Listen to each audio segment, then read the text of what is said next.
بسم اللہ الرحمن الرحیم۔ السلام علیکم ناظرین، ریڈ زون سے میں ہوں علی رضا الوی، اور آج اسٹوڈیو میں ہمارے ساتھ موجود ہیں جناب محمد عبداللہ صاحب۔ آپ تجزیہ کار ہیں، ڈیولپمنٹ اسپیشلسٹ ہیں اور گہری نظر رکھتے ہیں سیاسی امور پر بھی اور معاشی امور پر بھی۔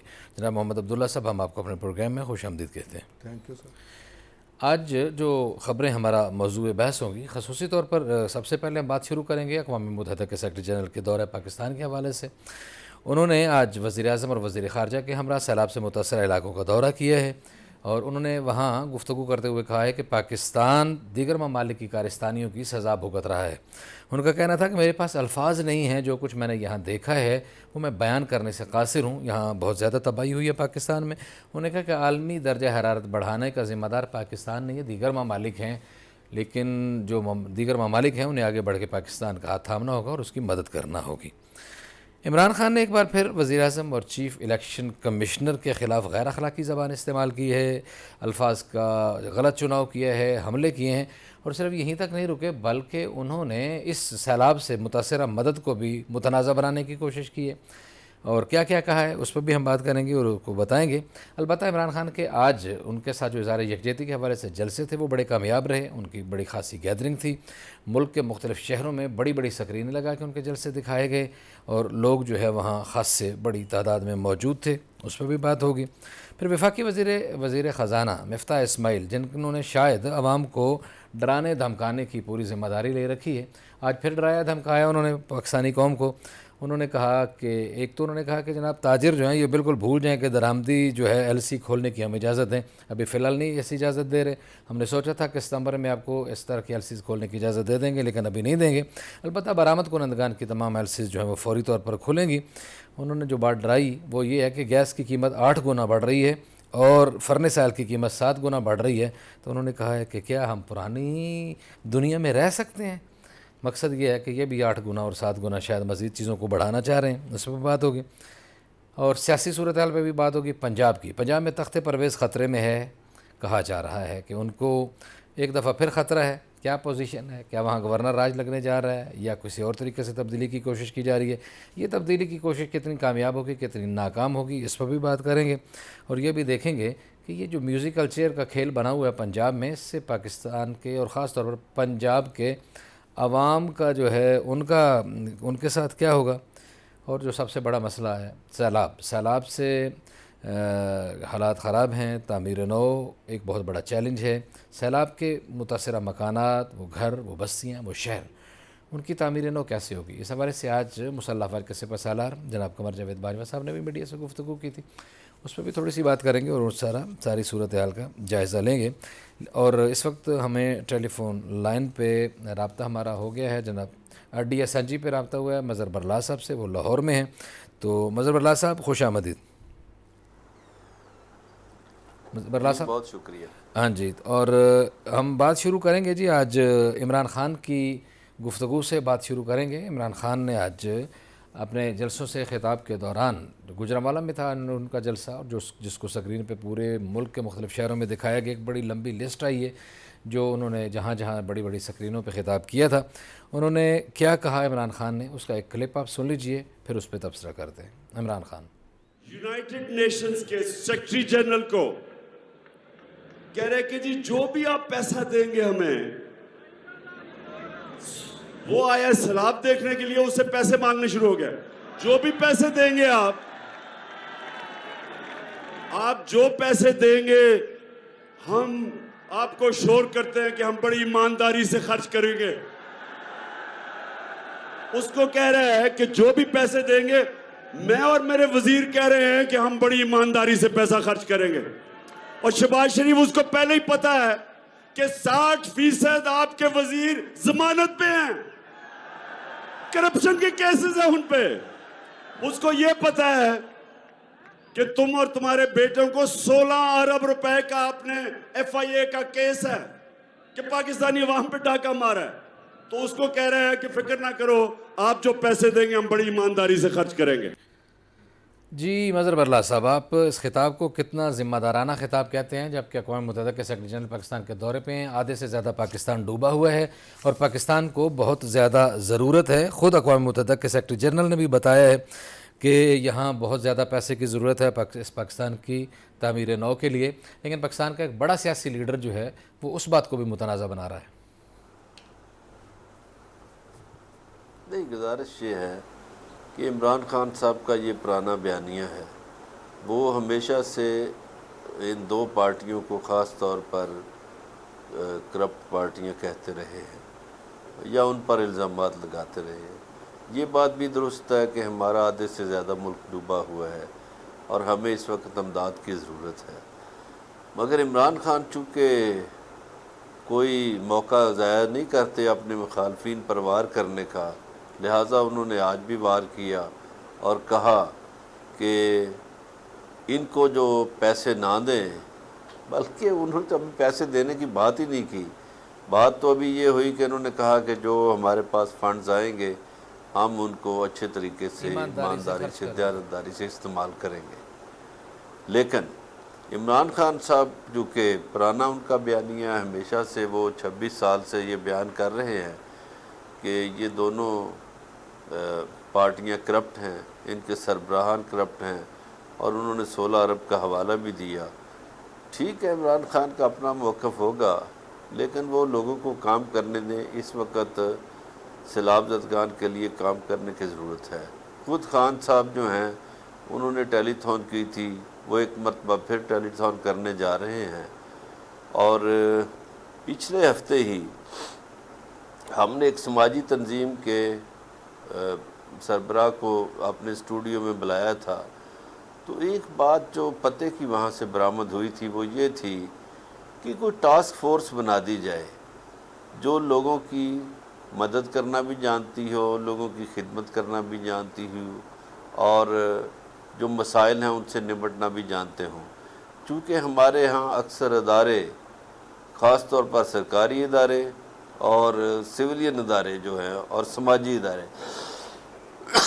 معاف کرنا، وہ یہ نہیں جانتے کہ کس طرح خدمت کی جا سکتی ہے یا مدد کی جا سکتی ہے۔ تو میں سمجھتا ہوں عمران خان صاحب کے پاس چونکہ یوتھ ہے تو عمران خان صاحب کو ٹاسک فورس بنانی چاہیے۔ عمران خان رہی ان کے جلسے کی بات، برلا صاحب وہ تو نظر ایک نہیں ہی آئی۔ وقت میں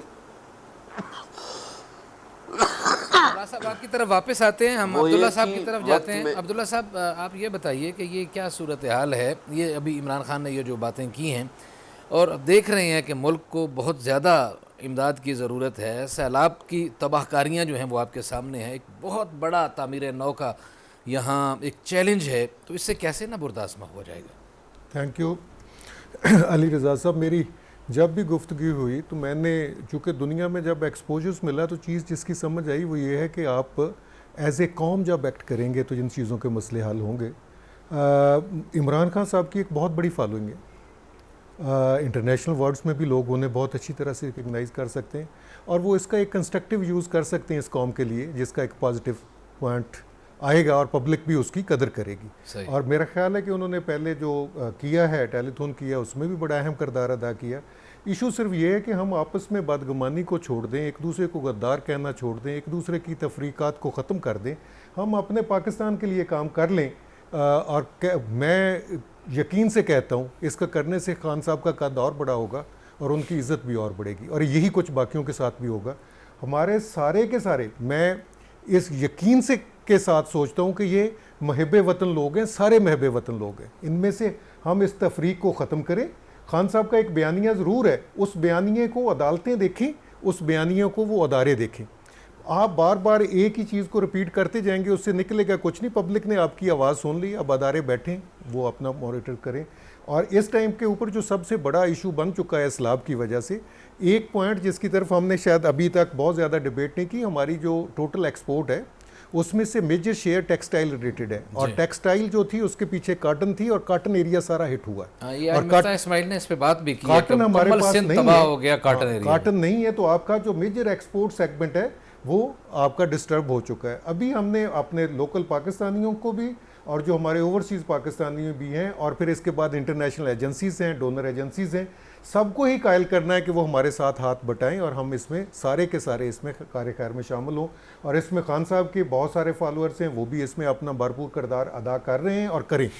اور دوسرے اس ٹائم پہ ہم سیاسی اختلافات کو کچھ دنوں کے لیے اگنور کر دیں اور تو زیادہ بہتر ہو. جی بالکل صحیح. اچھا مظہر برلاس صاحب، آپ بات کر رہے تھے کہ ظاہر ہے عمران خان کی ایک ینگ جو ہے بہت زیادہ فالوئنگ ہے، نوجوان ان کے بہت پیچھے چلتے ہیں. عمران خان نے اپنے وزارت عظمیٰ کے دور میں ایک ٹائیگر فورس بنائی تھی، ہمیں اس پوری سیلاب کی تباہ کاریوں کے دوران وہ کہیں نظر نہیں آئی، جبکہ آپ ایک نئی فورس کی، ایک نئی چیز کی تجویز پیش کر رہے ہیں. کیا کہتے ہیں، وہ ٹائیگر فورس کدھر گئی؟ نہیں، میری گزارش یہ ہے کہ اس دن جو تجویز آئی تھی وہ یہ تھی کہ حکومتی سطح پر ایک فورس بنائی جائے. تو ہم عمران خان سے بھی یہ گزارش کرتے ہیں کہ بھائی حکومتی سطح پر اگر مشکل ہے تو آپ اپنی جو یوتھ فورس ہے یا ٹائیگر فورس ہے اس کو آگے لائیں، جو لوگوں کی خدمت کر سکے، لوگوں کی مدد کر سکے. اور اس میں کوئی شک نہیں کہ عمران خان جو ہے وہ اس وقت ملک کے مقبول ترین لیڈر ہیں، ان کی فالوئنگ ہے بہت، اور ان کا جلسہ ایک شہر میں نہیں ہوتا، وہ کئی شہروں میں ایک ہی وقت میں خطاب کر رہے ہوتے ہیں. تو ہماری تو اس پروگرام کے توسط سے عمران خان صاحب سے گزارش ہے کہ خان صاحب، آپ کی جو عاشق بنی ہوئی ہے یوتھ، آپ اس یوتھ کو قوم کے لیے کارگر بنائیں. آپ ایک ایسی ٹاسک فورس بنا دیں جو رضاکارانہ طور پر کام کرے اور ہمارے جو سیلاب زدگان ہیں ان کی بحالی کے لیے کام کرے، تاکہ متاثرین جو ہیں وہ جلد از جلد بحال ہوں اور لوگوں کے دکھوں کا مداوع ہو سکے. اور آپ کا اس حیثیت میں کام کر جانا، لوگوں کے دکھوں کا مداوع کر جانا، آپ کا قد کاٹ یقیناً اس سے بڑھے گا. آپ پہلے ہی بین الاقوامی طور پر جانے جانے والے لیڈر ہیں، پھر آپ کی حیثیت ایک اور ہوگی کہ آپ ایک بہت بڑے سماجی خدمت کار بھی ہیں. اگرچہ آپ نے اس سے پہلے ہسپتال بنایا ہے، کالج بنایا ہے، لیکن یہ خدمت جو ہوگی یہ ایک وسیع پیمانے پر ہوگی. اور آپ کے پاس یوتھ ہے، آپ ایک، ہو سکتا ہے ہمارے پاس ملکی سطح پر اتنے وسائل نہ ہوں کہ کوئی نیا سرکاری ادارہ بنایا جا سکے، کوئی نئی ٹاسک فورس بنائی جا سکے سرکاری سطح پر، تو آپ پرائیویٹلی یعنی رضاکارانہ طور پر تحریک انصاف جو ہے وہ ایک ایسی ٹاسک فورس بنائے جو لوگوں کی خدمت کر سکے. یہ میری گزارش ہے. جی بالکل صحیح. اچھا جی عبداللہ صاحب، سیلاب اب تباہ کاریاں تو ہو گئیں، اب ظاہر ہے آہستہ آہستہ یہ پانی خشک ہوگا، اب اس کی بحالی کی بات ہوگی. آج آرمی چیف نے بھی میڈیا سے گفتگو کرتے ہوئے یہی کہا ہے کہ ظاہر ہے اس چیزوں کی بحالی جو ہے وہ بہت بڑا مسئلہ ہے، اور کچھ دن پہلے بھی انہوں نے یہی بات کی تھی کہ اس کے اوپر ایک لمبا وقت لگے گا. یہ بحالی کیسے ہوگی، کیونکہ آپ خاص طور پر ڈیولپمنٹ کے ایکسپرٹ ہیں؟ سر اس میں ہمیں پہلے تو میں جو پہلے آپ کی بات ہو رہی تھی تھوڑا سا کنٹریبیوٹ کروں اس میں کہ عمران صاحب کی آلموسٹ 3/4 پاکستان پہ اس ٹائم پہ صوبائی حکومتوں کے طور کے اوپر حکومت ہے، کے پی کے اور پنجاب، چونکہ یہ آپ کا اگر لگائیں تو ایٹ لیسٹ یہ 2/3 سے بھی زیادہ آبادی بنتی ہے. تو وہ اپنی جو ٹائیگر فورس ہے اور ٹاسک فورس ہے، اگر حکومت کے ساتھ مل کے نہیں کرنا تو وہاں پہ کردار بہت احسن طریقے سے کر سکتے ہیں. اس کے ساتھ جیسے آپ نے انفراسٹرکچر ڈیولپ، ایکچولی جو یہ جب یہ بارشیں ہوئی ہیں اس سے ہمارا انفراسٹرکچر بہت زیادہ تباہ ہوا، اور اس میں انفراسٹرکچر میں اریگیشن انفراسٹرکچر بھی تباہ ہوا، جہاں پہ روڈ، برجز اور پل جو سارے تھے. تو اس میں ہمیں جو اس ٹائم پہ ہمیں ڈونیشنز مل رہی ہیں، جو مختلف ایجنسی سے پیسہ مل رہا ہے، اس سے سب سے پہلے تو ہم نے ان ایکٹیویٹیز کو ریکور کرنا ہے یا ڈیولپ کرنا ہے جن کی وجہ سے پروڈکشن جو ہے دوبارہ شروع ہو جائے، جس کی وجہ سے آمد و رفت دوبارہ شروع ہو جائے. پھر اس کا ایک فیز وائز ڈیولپمنٹ پلان چلے گا جو آپ کو PSDP میں سے کرنا پڑے گا، جو مختلف ایجنسیوں کے تھرو کرے گا. اس میں ہماری جو ٹیکنیکل فورسز ہیں انہیں بھی والنٹیئر کرنا چاہیے ان کاموں کے لیے، جیسے ہم لوگوں کو ان جو معاملات ہیں جن میں وہ پھنس چکے ہیں ان میں مداوع کریں گے، کوئی ڈونیشنز دے کے، کوئی اچھا دے کے. اسی طرح سے ہم ٹیکنیکل لوگ اس میں ڈیزائن میں، اس کی سپرویژنس میں، وہاں پہ بہت ساری سروسز دے سکتے ہیں، اور اس کو کاسٹ بیسس پہ کرنے کی کوشش کریں بجائے اس کے کہ یہ ٹینڈنگ کے تھرو جائے. تو یہ ایک بہت بڑی کنٹریبیوشن ہوگی، چونکہ اس سے آپ کا 20-25% یا 30% زیادہ کام ہو سکتا ہے. اس کو بھی والنٹیئر سروس کے طور کے اوپر ہی لیا جائے. صحیح. اچھا، آرمی چیف نے ایک فائبر ہاؤسز کا بھی ایک بستی بسانے کا اندیا دیا ہے، اور کہتے ہیں کہ وہ گھر جو ایک بنیادی یونٹ ایک ضرورت کے لوگوں کا پورا ہو، کوئی 5-1 لاکھ روپے میں بن جایا کرے گا، اور اس کی عمر جو ہے وہ 50 برس سے بھی زیادہ ہوگی. جی اب بیسیکلی یہ فیکٹری پروڈیوسڈ گھر ہوتے ہیں، زیادہ تر پروڈکشنز اب وہ ہمارے پاس فیکٹری تو نہیں ہو, وہ تو باہر سے امپورٹ ہوں گے, ہو سکتا ہے کہ کہیں سے ہمیں ڈونیشن مل جائے, اس کی اسمبلی ہوتی ہے لوکل. تو یہ ایک شارٹ کٹ ہے اور بہت کوئکلی ہے, اور میرا خیال ہے چائنا اس میں ہمیں بہت ہیلپ آؤٹ کر سکتا ہے. بالکل صحیح. اچھا مظہر برلاس صاحب, آج عمران خان صاحب نے چیف الیکشن کمشنر کے حوالے سے بھی بڑی نازیبا زبان استعمال کی, اور وزیر اعظم کے بارے میں بھی کچھ ایسی الفاظ استعمال کیے جن کو میں یہاں دہرانا نہیں چاہتا اور نہ ہی دہرانا مناسب سمجھتا ہوں. آخر اس طرح کی زبان استعمال کر کے ایک اتنا پڑھا لکھا آدمی جس کا پوری دنیا میں ایک بڑا قد کاٹ ہے, جس کی بڑی فالوئنگ ہے, تو ان کی کیا مجبوری بن جاتی ہے کہ اس طرح کے الفاظ استعمال کرتے ہیں؟ یا کیا اس طرح کے الفاظ آپ سمجھتے ہیں کہ ان کے لیے آئندہ مشکلات میں اضافہ کر سکتے ہیں؟ دیکھیے, انسان کی زبان بڑی اہم چیز ہے. زبان سے انسان پھنستا ہے اور زبان سے چھوٹ جاتا ہے. اب عمران خان صاحب بلا شبہ ان کی بڑی فالوئنگ ہے, تو ان کو اپنا جو الفاظ کا چناؤ ہے وہ درست کرنا چاہیے. چیف الیکشن کمشنر ظاہر ہے سیاسی طور پر تو ان کا مقابلہ نہیں کر سکتے. چیف الیکشن کمشنر تو ہو سکتا ہے اپنے گلی محلے میں بھی اتنے مقبول نہ ہوں, لیکن وہ ایک ادارے کے سربراہ ہیں. اور عمران خان صاحب کو ایک شکوہ ہے ان سے کہ جی وہ 8 فیصلے انہوں نے ایسے دیے جو ہائی کورٹ میں جا کے ریورس ہوئے. اس پہ خیر الیکشن کمیشن کو بھی غور کرنا چاہیے کہ ان کے فیصلوں سے جانبداری نظر نہیں آنی چاہیے. جیسا کہ ابھی کل الیکشن جو ہے ملتوی کیے گئے ہیں, اور ایسے علاقوں میں بھی الیکشن ملتوی کیے گئے ہیں جہاں سیلاب کی کوئی صورتحال نہیں. مثلا شیخو پورہ میں کوئی سیلاب نہیں, خانیوال میں کوئی سیلاب نہیں, ملتان میں کوئی سیلاب نہیں, چشتیاں میں کوئی سیلاب نہیں. یہ وہ حلقے ہیں جہاں 11 سپتمبر کو الیکشن ہونے جا رہے تھے. تو الیکشن کمیشن کو بھی یہ سوچنا چاہیے کہ ان کے کسی فیصلے سے جانبداری کا شائبہ نہ ہو, تاکہ عمران خان صاحب کے شکوے بھی نہ ہوں. اب آ جائیے جو میاں شہباز شریف صاحب کے حوالے سے بات ہے, تو میرا خیال ہے اس میں دونوں فریقین یعنی نون لیگ بھی اور پی ٹی آئی بھی, دونوں کو صبر کا مظاہرہ کرنا چاہیے. دونوں کی تقریریں آپ سنیں گے تو آپ کو اندازہ ہوگا کہ دونوں ایک دوسرے کے بارے میں بڑی نازیبا گفتگو کرتے ہیں. ٹھیک ہے برلاس صاحب, ہم واپس آتے ہیں, آپ سے دوبارہ رابطہ کرتے ہیں. یہ بات بالکل درست ہے, لیکن ایک عجیب بات ہے کہ چیف الیکشن کمشنر ایک ادارے کے سربراہ ہیں اور انہیں ہر طرف سے تانو تشنی کا نشانہ بنایا جاتا ہے. یہ دوسرے طبقے کے لوگ کہتے ہیں جناب آپ فارن فنڈنگ کے اتنے سالوں سے لے کے بیٹھے ہوئے ہیں اور آپ فیصلہ نہیں سنا رہے. عمران خان کہتے ہیں جناب آپ نے الیکشن جو ہے وہ ملتوی کر دیے ہیں اور یہ کر دیے, اور آپ نے اتنے فیصلے جو ہیں ہمارے خلاف دیے ہیں. آخر وہ کرے تو کیا کرے, انہوں نے تو میرٹ کی بنیاد پر کام کرنا ہے, جو بھی انہیں چیز ٹھیک نظر آئے گی تو اس کو ٹھیک کریں گے. اور یہ بھی کوئی عجیب و غریب جسٹیفیکیشن ہے کہ ساتھ والے گھر میں جنازہ پڑا ہوا ہو تو دوسرے گھر میں شادی کے شادیانے بجائے جائیں اور یہ کہا جائے کہ جی ادھر تو جنازہ نہیں ہے لہٰذا ادھر شادی ہوگی ہی ہوگی.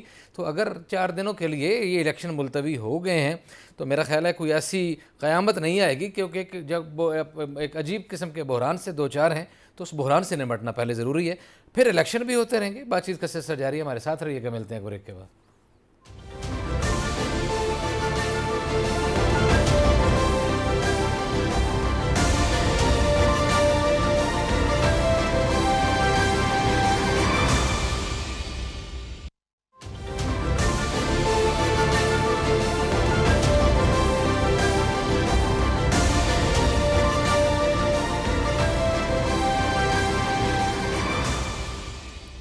ویلکم بیک ناظرین. اور بریک پہ جانے سے پہلے سیلاب اور اس سے سیلاب کے اوپر جو سیاست ہو رہی ہے اس پہ بات ہو رہی تھی. اگلی خبر کی طرف بڑھتے ہیں, اور اگلی خبر ہے تخت پنجاب. تخت پنجاب میں ایک میوزیکل چیئر کا کام جاری ہے. کبھی کوئی اور ابھی چودھری پرویز لائی, اور ابھی کہا جا رہا ہے کہ تخت پرویز کو پھر خطرات لاحق ہیں, پھر کوئی سازشیں ہو رہی ہیں, پھر ان کو ہٹانے کی کوشش کی جا رہی ہے. اور یہ بھی کہا جا رہا ہے کہ ممکن ہے ستمبر کے آخر تک یا اکتوبر کے پہلے ہفتے میں یا پہلے 10 دنوں میں وہاں پھر اقتدار جو ہے وہ اس کا ہما کسی اور کے سر پہ جا کے بیٹھ جائے. اس حوالے سے آج عطا تارڑ نے کچھ گفتگو کی ہے, وہ آپ کو سناتے ہیں, پھر اس پہ تبصرہ کرتے ہیں. عطا تارڑ. راج کے حوالے سے نہ کوئی تجویز زیر غور ہے، نہ اس معاملے پر کوئی بات ہوئی ہے. دیگر آپشن ضرور زیر غور ہیں کہ ہم پہلے دن سے اس سائڈ کے MP سے بھی رابطے میں ہیں اور انشاءاللہ اپنی کوشش جاری رہے گی کہ یہ اس عذاب سے پنجاب کی جان چھڑائی جائے. یہ وقت دکھی انسانیت کی امداد کا ہے. حکومت پاکستان پوری طرح کمیٹڈ ہے امداد کے حوالے سے، متاثرین کی بحالی کے حوالے سے. جو ہو سکے گا وہ کریں گے. افسوس کی بات یہ ہے ایک سیاسی جماعت آج بھی سیاست کر رہی ہے. ایک شخص صرف اپنی انا کی تسکین کی خاطر کروڑوں روپیہ خرچ کر جلسے جلوس کر رہا ہے اور ان جلسے جلوسوں کو ریاست مخالف بیانیے کو پروان چڑھانے کے لیے استعمال کیا جا رہا ہے. پنجاب کے اندر پوری صوبائی حکومت. جی مظہر اللہ صاحب آپ کی طرف بڑھتے ہیں، اور یہ آپ بھی لاہور میں بیٹھے ہیں تو بتائیں جی کیا وہاں کوئی تخت پرویز کو کوئی خطرات لاحق ہیں یا نہیں ہیں؟ البتہ یہ تو انہوں نے کہہ دیا کہ گورنر راج وغیرہ والا کوئی ایسا ایشو آپشن جو ہے زیر غور ہی نہیں ہے، لیکن ہٹائیں گے اور کوشش کریں گے اور لوگوں کی جان چھڑائیں گے، وہ یہ کہہ رہے ہیں. پہلے تو مجھے آپ سے ایک شکوہ ہے جی کہ آپ ڈنڈی مارنے کے بعد فوراً بریک لے لیتے ہیں اور ہمیں بات نہیں کرنے دیتے. دوسری گزارش یہ ہے کہ یہ تارڑ صاحب وہی صاحب ہیں جنہوں نے اسلام آباد کے 4 نوجوانوں کو بند کرایا ایک تھانے میں کہ یہ مجھے دیکھ کر ہنس رہے تھے. انہیں یہ پوچھا جائے کہ بھائی کسی کی طرف دیکھ کے ہنسنا یا ویسے ہنسنا کوئی جرم ہے؟ اور تیسری بات یہ ہے کہ جو تارڑ صاحب کے خیال اور خواب ہیں نا وہ شاید اب پورے نہ ہوں. اس کی ایک وجہ ہے. آج سے 2-4 مہینے پہلے 6 مہینے پہلے پنجاب میں نون لیگ کا ٹکٹ لینا یا حاصل کرنا ہر ایک کی خواہش تھی. اب وہ کام بدل گیا ہے، الٹا ہو گیا ہے. اب پنجاب میں لوگ PTI کا ٹکٹ حاصل کرنا چاہتے ہیں، PTI کا ٹکٹ لینا چاہتے ہیں، نون لیگ کا ٹکٹ نہیں لینا چاہتے. تو میرا خیال ہے جو لوگ گئے ہوئے ہیں لوٹا بن کے پہلے، وہ جو 20 گئے تھے وہ بھی پچھتا رہے ہیں. تو نئے تو سوال ہی نہیں پیدا ہوتا. تو میرا نہیں خیال کہ یہ ووٹ کے ذریعے پنجاب کی حکومت کو تبدیل کر پائیں گے. یہ کوئی اور ہی ذریعہ استعمال کریں گے، کوئی اور طریقہ کار لگائیں گے. ووٹ کے ذریعے تو حکومت بدلنے کا امکان نہیں ہے. نہیں ووٹ سے نہیں تو ویسے کسی اور طریقے سے بدل لیں گے، آپ کا خیال؟ نہیں میرا خیال ہے مشکل ہو جائے گا جی. میں تو اگلے 2 ہفتوں کے بعد ویسے ہی جب نئے بل آ جائیں گے، لوگ مہنگائی سے تنگ ہیں، مجھے تو لوگ ویسے خانہ جنگی کی طرف جاتے ہوئے نظر آ رہے ہیں. میرے منہ میں خاک، لیکن حکمرانوں کے جو فیصلے ہیں یا حکمران جو لوگوں کے ساتھ کھلواڑ کر رہے ہیں اور جتنی مہنگائی اس ملک میں ہو چکی ہے اور سیلاب زدگان تک چیزیں نہیں پہنچ پا رہی، تو یہ آخر لاوا پھٹنا ہے. کسی نہ کسی طرف جانا ہے یہ لاوا. دکاندار تو پرافٹ زیادہ لے کے اپنا کام چلا لے گا، جو کسٹمر ہے وہ کدھر جائے؟ وہ غریب آدمی جس نے سب کچھ بازار سے خریدنا ہے وہ کیا کرے گا؟ تو مجھے تو لگتا ہے کہ ہمارے حالات خرابی کی طرف جا رہے ہیں. ہماری فیکٹریاں بند ہو رہی ہیں، ہمارے بزنس بند ہو رہے ہیں. یہ جو مفتاح اسماعیل صاحب اپنی رخساریں پھلا پھلا کے باتیں کرتے ہیں کہ جی ہم نے درآمدات پر بہت پابندی لگائی ہے، وہ بھائی آپ کو یہی نہیں پتہ کہ پاکستان میں جو دوائیاں بنتی ہیں وہ بھی خام مال درآمد ہوتا ہے تو دوائیاں بنتی ہیں. پاکستان میں تو سب چیزیں درآمد ہوتی ہیں، پھر ہماری فیکٹریاں چلتی ہیں. تو جب مال ہی نہیں آئے گا تو فیکٹریاں کیسے چلیں گی؟ سو فیکٹریاں بند ہو گئی ہیں، ہمارے مزدور بے روزگار ہیں، کسان ہمارے جو ہیں وہ آپ کو پتہ ہی ہے جو سیلاب آ گیا ہے اس کے بعد کم از کم 2.5 صوبوں میں تو کاشتکاری ختم ہو گئی. وہ تو ابھی سال ایک کاشتکاری کا نام نہ لیں. تو گزارش یہ ہے کہ جب اتنی غربت ہو تو لوگ کیا کریں گے؟ لوگ میرا خیال ہے کہ لوگوں کے صبر کا پیمانہ لبریز ہو چکا ہے. جی بالکل صحیح ہے جی، لوگوں کا صبر کا پیمانہ. آپ کو کیا لگ رہا ہے جی عبداللہ صاحب، آپ کیا دیکھ رہے ہیں ان حالات کو؟ میرا خیال ہے اس سے فرق کوئی نہیں پڑے گا، تبدیل ہو جائے یا نہ ہو جائے، عوام کو کیا فرق پڑے گا اس سے؟ صحیح ٹھیک ہے. ہمیں تو یہ دیکھنا ہے کہ کیا آپ دیکھیں یہ سارے تجزیے جتنے چل رہے ہیں، جتنی تقریریں چل رہی ہیں، جتنے جلسے جلوس ہو رہے ہیں، اس میں کوئی پروگرام دے رہا ہے؟ ہمارے ایشوز کے اوپر کوئی بات کر رہا ہے کہ